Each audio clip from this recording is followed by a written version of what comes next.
The James Show Podcast. If you ever sit down and think about how much you actually pay in taxes and, you don't make that much money and you look around and drive through the nice neighborhoods and see all the people with bigger houses and you got to think, well, they're paying more taxes than me for the most part. Why is our government behaving so poorly if they have all of this tax revenue? Remember, because you were told when Elon Musk wanted to buy Twitter and he was going to spend $41 billion of his own dollars, or I think it was $47 billion at some point. You were told that you could cure all of world hunger with that amount of money instead of just buying a toy for a billionaire. Bro, we waste that much money at maybe a week at the federal level, almost a day at the federal level. Out of our $7 trillion budget, if we actually whittled down all the fraud, the waste, and the abuse, if we could actually wave a magic wand and have that go away, I think you would throw up if you knew what that number was. I probably would throw up if I knew what that number was. But before I get to some of the numbers and what's going on with both Obamacare and the COVID, the relief programs that came out of there and how much you got fleeced there, I want to rewind the clock and let's go back to when Obamacare was passed. And right after it was passed, you had some people explaining how they got it through. And Jonathan Gruber, one of the architects, admitted, I guess he didn't know he was being recorded at some public event, which doesn't really make sense. But somehow we have the audio where he admits that the whole program was sold on lies. And it was sold on lies to get people to support it because they otherwise wouldn't have supported it if they knew the truth. Now, I just want to revisit this. You can't do it politically. You just literally cannot do it. Okay, transparent financing, and let's have transparent financing, also transparent spending. I mean, this bill was written in a tortured way to make sure CBO did not score the mandate as taxes. If CBO scored the mandate as taxes, the bill dies. Okay, so it's written to do that. In terms of risk-rated subsidies, if you had a law which said healthy people are going to pay in, it made explicit that healthy people pay in and sick people get money, it would not have passed. Okay, just like lack of transparency is a huge political advantage. And basically, call it the stupidity of the American voter or whatever. But basically, that was really, really critical to getting the thing to pass. And, it's the second best argument. Look, I wish Mark was right. We can make it all transparent, but I'd rather have this law than not. So it's kind of like his reporter story. There's things I wish I could change, but I'd rather have this law than not. So in the lack of transparency and the way the bill was written, and he uses the term tortured. Let's go back. And now that we've had this abomination of a bill, of a law that's now been in effect for almost a decade. Well, it's been in half effect for about 14 years. But remember, it didn't take full effect until 2017, just conveniently the year Obama got out of office. But a new GAO report, Government Accountability Office, which just really seems like an insurmountable job. It's like, yes, we're going to drink the Pacific Ocean. They did a report on Obamacare, and actually they've been running reports on Obamacare for years now. And in the latest report, a newly released GAO report, I got this from newsbusters.org. The investigation found 100% of fake applicants were approved by Obamacare's marketplace as recently as late 2024. 90% of them continue to receive coverage in 2025. That means of every different fake application they came up to try and sneak through Obamacare's marketplace, 100% of the time, the marketplace was fooled. The fraud worked. And I'm not telling anybody to break the law, but if you're a fraudster and, I don't know, you're some sort of sociopath who doesn't have any moral qualms with robbing the taxpayers, you're an idiot to not take advantage of this. The marketplace's approved coverage with no documents or with fake documents, 58,000 Social Security numbers belonging to dead people received subsidies. $94 million in subsidies were sent to insurers for deceased individuals. So this is just one report in 1 year on one program. And without them going through and running this test, remember, this has been going on for like a decade. So how much has been stolen from you? Just from this one program, hundreds of millions of dollars, if we're not in the billions already, which we probably are. You add that up with the billions of dollars that were stolen from just the needy programs for children's hunger or for autistic children or for whatever the stupid program was. They've stolen probably $8 billion is the latest estimate. And that's just out of one state, out of Minnesota. You start to add that up, $8 billion here, a few billion there. It starts to become real money, doesn't it? And so when you have 50 different states that are doing this, and you have the federal government that's doing this, we're talking hundreds of billions, if not trillions of your dollars are absolutely wasted over the last couple of years. It may be $1 trillion a year. If you added up all the air quote need-based programs, all the social safety net programs, we spend well over $1 trillion on that. And it's almost $2 trillion when you count up the state and local programs as well. And those are the need-based ones. The other two big social programs are even bigger than that, Social Security and Medicare. If you get rid of all the socialism in our federal budget and in our state budgets and in our local budgets, you cut all of our budgets by more than half. The number one or number two spending line item in every state is their Medicaid matching funds. And that's usually in a race with education on which one they spend more on. So that's the latest report. You're being robbed blind. And that's just from Obamacare. It was sold to you as a lie. It continues to be a lie. Your health care has not improved. Your health care costs have not improved. Services have not improved. The availability of health care has not improved. Obesity has not improved. Heart conditions have not improved. So what are we doing? We're making a whole bunch of people rich, most of them dishonest, all of them at your expense. 800-288-9227. 800-288-9227. I'm thinking about doing Dead or Alive in the next segment. You think we should do that, Garrett? Because Jasmine Crockett's press conference is scheduled for about 4:30, and we come back and usually do Dead or Alive at 4:35. But you know what? I'm going to bet on that she's going to be late, so we'll go ahead and do Dead or Alive at 4:35, and we'll see if I'm right or not. Okay, 800-288-9227, 800-288-9227 if you need to jump in. Coming up next, you're going to hear Ilhan Omar over the weekend try and defend her community from all the money the Somali people have stolen from the taxpayers and sent to Al-Shabaab over in the Horn of Africa. Ilhan Omar has been getting a lot of attention after it revealed her specific Somali community. And, I'm not painting all Somalis with a big blanket brush here, but they're the largest Somali community in America is concentrated around the Minneapolis area, 80,000 Somalis, and 59 of them have already been convicted, many more of them still under investigation, many unindicted co-conspirators and participants in these schemes. It's not a good look because that's the specific Somali community that brings you Ilhan Omar into Congress. And so she's gone out and she has advocated for some of the guys who are now convicted felons in these taxpayer extortions, or not extortion schemes, just theft. They lie about their kid being autistic. They set up an autistic clinic shop. They bill Medicare or Medicaid for the coverage. They get all this money. They send a big chunk of it back to Somalia, which of course gets sifted by the powers that be. So even if they don't send it directly to Al-Shabaab, it ends up in the pockets of a terrorist organization. And for 2024, the largest single funding mechanism for Al-Shabaab was the Minnesota taxpayer. Congratulations. Ilhan Omar has been making the rounds, and to her credit, she's not going and hiding in a box. That's what we saw Kamala Harris and Biden do pretty much all of last year. She's going out and facing the music. See if her explanation, though, satisfies the issue at hand. Because House Republicans and the Treasury Secretary just now talked about a link to terrorism, a possible link. He said they're just now beginning to look into it. How confident are you that that's a false claim? I'm pretty confident at the moment because there are people who have been prosecuted and who have been sentenced.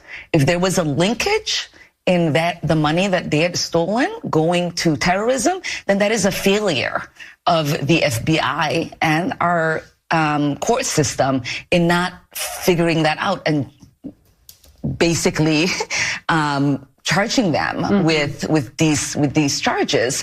And so I do know. Just so you know that they did find the links. They did prove the links. We have the info for the links, and they were charged with the links.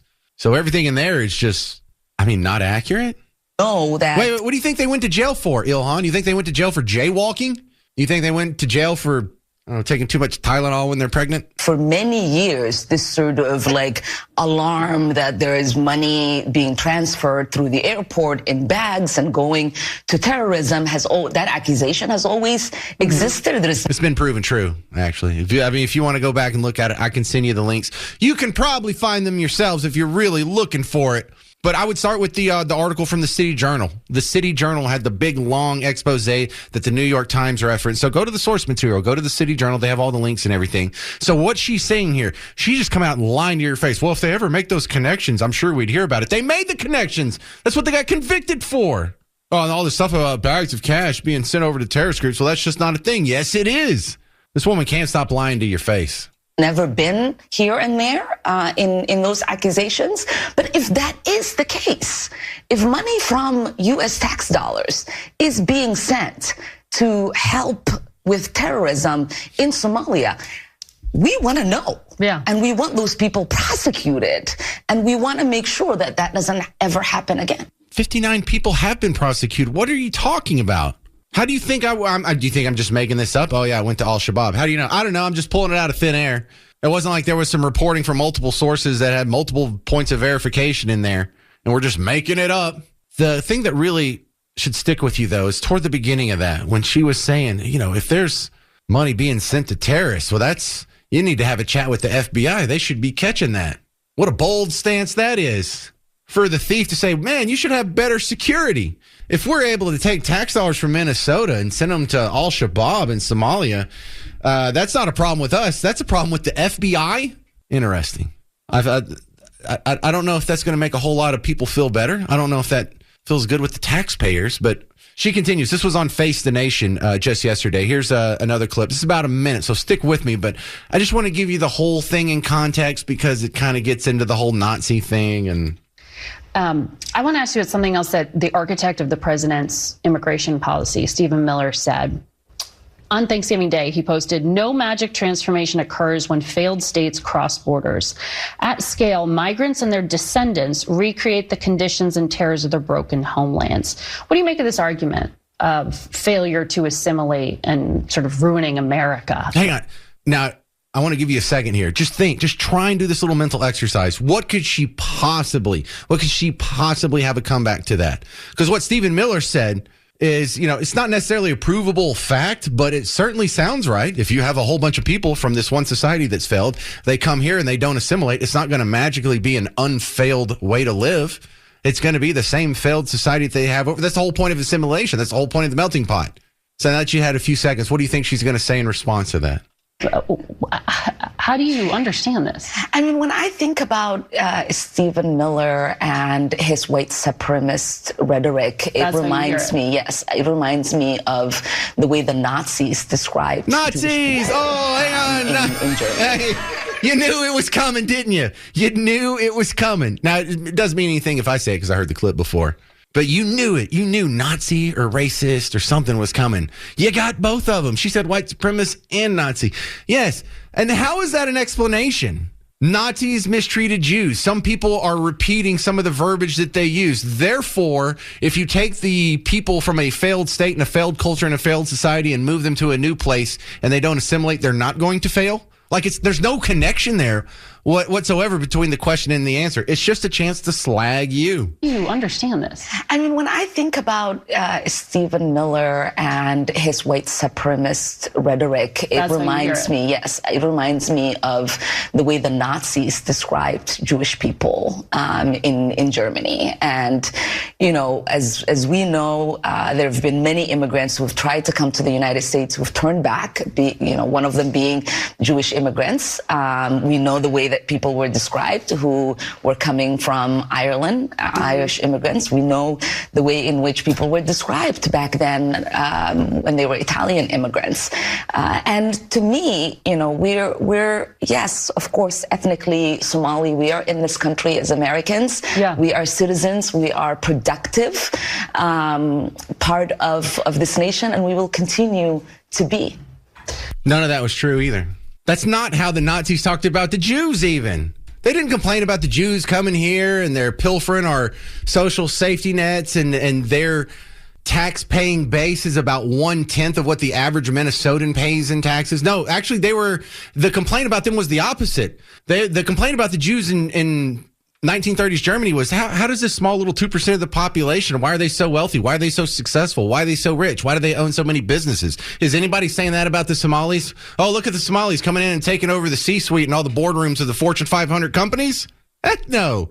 We can't find one that owns anything better than a restaurant, hardly. I'm sure there's some example somewhere. But no, our complaint is that they're not contributing, that what they contribute in taxes is about $830 a year in Minnesota, and the average Minnesotan pays between $8,000 and $10,000 a year. That's in the median, y'all, which means half of them pay more than that, more than 10 times as much as the average Somalian. So no, you're not a raging success story, and we're all against Somalians because we're just jealous of your affluence. And that's not what the Nazis were saying, and I don't appreciate that. This is the kind of hate speech that keeps getting us shot at. Whether it's our ICE agents in Dallas, Alvarado, McAllen, whether it's Donald Trump getting shot in the ear, whether it's Charlie Kirk getting shot in the neck. This rhetoric has to stop. I mean, it's one thing that it's a blatant lie, but the sensationalists, the hyperbole, the Nazi comparisons, you're just ginning up hate to us instead of actually answering the question why your community is robbing us blind and contributing so little, it's almost immeasurable. It's time to play Dead or Alive.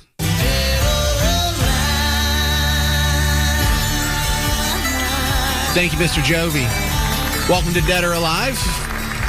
This is the game show on The James Show where I'm going to tell you 10 celebrities or people you've heard of before, and you have to tell me if they're dead or alive. James, it sounds easy. Yeah, it kind of is. Today we're playing for a $50 gift card. Now, this is good for either Media, Flip's Patio Grill, or Winewood Grill. Depends on whatever you want to eat that night. Those restaurants are owned by the same company, so you're going to get a $50 gift card. Maybe one's closer to you. But I'll buy you dinner. How about that?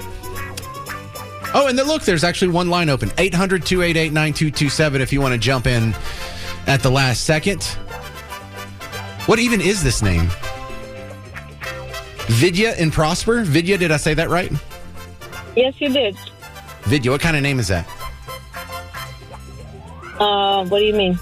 Well, I don't know. Is it like ethnic? Is it a nationality? Is it a famous person I've never heard of? Are you from somewhere else? No, I'm of Indian descent. Oh, like, do you understand when I say shukriya? Yes, I do. Oh, how sweet. All right, well, you're first up, Vidya. You ready? I hope so. I didn't do this on purpose, but today's category is immigrants. Okay. I didn't do that for you, Vidya. Number 1, Arnold Schwarzenegger, dead or alive? He's alive. He is alive. He's from Austria, by the way. Levi Strauss, an immigrant from Germany who revolutionized blue jeans. Is he dead or alive? I believe he's dead. Yeah, he's been dead for like 100 years, just keeping you on your toes.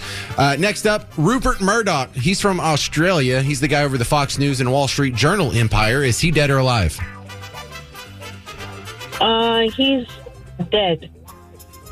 Nope, he's alive. Reasonable guess, though. He is 94 years old. And you're probably thinking of Roger Ailes, who used to run Fox News, and he's now dead. Yeah, that's what I was thinking of. All right, Vidya, I tried to give you the gift certificate. Thank you for playing. Thank you. Howard and Saxe, you're on WBAP. You ready for Dead or Alive? Yes, sir. Liz Claiborne, she's from Belgium. Is she dead or alive? I'm going to say dead. Died in 2007, yes, sir. Gloria Estefan, she's an immigrant from Cuba. Is she dead or alive? I'm going to say she's alive. 68 years old, yes, sir, you got it correct. Henry Kissinger, he was a immigrant from Germany. Dead or alive? Dead. Salma Hayek from Mexico. Dead or alive? Alive. Oh, very much so alive. Zsa Zsa Gabor from Hungary. Dead or alive? Dead. Died in 2016. Jean-Claude Van Damme from Belgium. Dead or alive? Alive. 65 years old. And finally, for the gift card, Carlos Santana of Mexico, or used to be of Mexico. Is he dead or alive? He's alive. He is alive. Oh, my goodness. Howard just ran the table. There's some disappointed people who are not so happy you did so well. Sorry, Michelle, Teresa, Brian, all you other people, but you're going to get the gift card. Hang on, and I'll pass you along to Garrett. He'll get your info. And what Howard and Saxe just won, a $50 gift card for Media, Flip's Patio Grill, or Winewood Grill. Thank you very much for playing today's edition of Dead or Alive.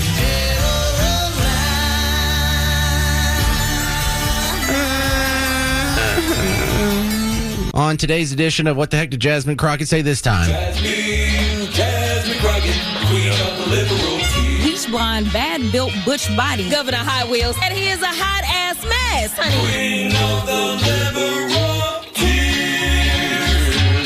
All right, now if you can hear the mumbling and grumblings of a room with a little bit of background music, there is an empty podium that has Fox News has a trained camera, a live camera, if you go to their website here, where we're waiting on current U.S. Representative Jasmine Crockett from the whatever district of Texas that I'm sitting in. And we all expect that she's going to come out and she's going to announce that she's running for Senate. Now, this was a pretty easy call to make, even last week. But we got the extra news today that Colin Allred is withdrawing from his bid for that Senate seat, and he's instead going to run for a different office in Congress or something to that effect. So, yeah, we'll see. We'll see what happens with that. And all right, let's go and go to that then. I got Allred dropping out. This is WFAA. Hey, good morning, guys. The big political news this morning, Colin Allred will be dropping out of the U.S. Senate race. Remember, he was the very first Democrat in the state to announce he was going to run for U.S. Senate. Since then, James Tallarico, a state rep from Austin, has joined the race. And this afternoon, Jasmine Crockett, the congresswoman from Dallas who represents District 30, the southern portion of Dallas County, she is rumored to be joining the race. She has a special announcement this afternoon at 4:30. So over the weekend, Allred quietly decided with his family, with his staff, that he would switch from the U.S. Senate race and now run for Congress again. Yeah, he just decided. He just talked to his family, and they decided to do the thing that very much looks like he's just another cog in the Democrat Party machine. No, he was told by the outsiders, the Democrat Party apparatchiks, you need to make way. This is going to be Jasmine's seat. All the money's going to be behind her. If you stay in this, we're not going to support you anyway. However, if you get out and you go into this other congressional race, we will support you. You will get money. We will not sandbag you. And so this wasn't even really his decision. Because is anybody looking at this going, hey, who would be a better Senate representative? Who's better on policy?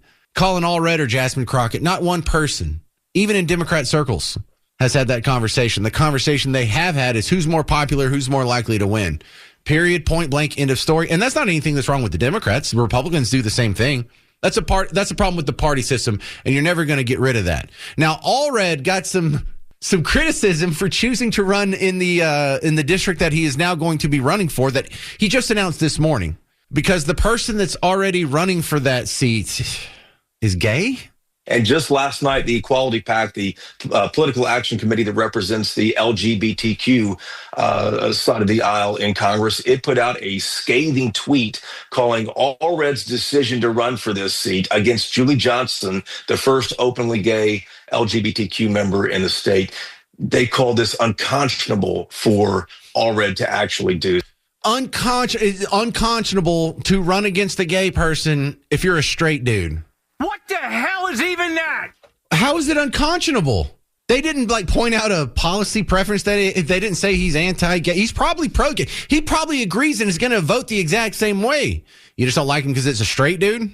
Man, what kind of weird reverse bigotry is that? And of course, there's no reverse bigotry. Bigotry is bigotry, but that is bigotry. Oh, how dare you? How dare you run against a gay lady?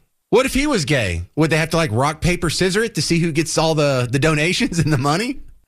What a weird world we live in. What a weird system of governance that we have to put up with just because, man, we're so outnumbered.